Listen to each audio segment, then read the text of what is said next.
मनमोर मोहागे तोर फैशन मावो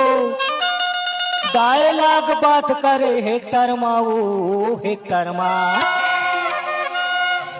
डीजे संजू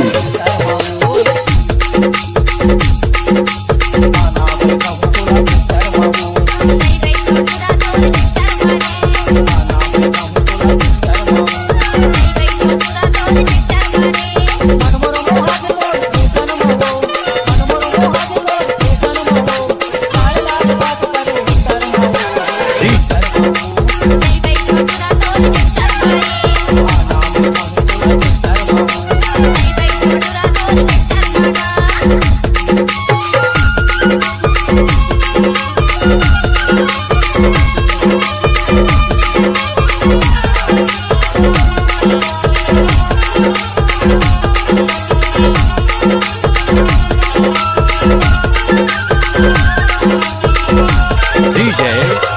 हेमू हेमू हेमू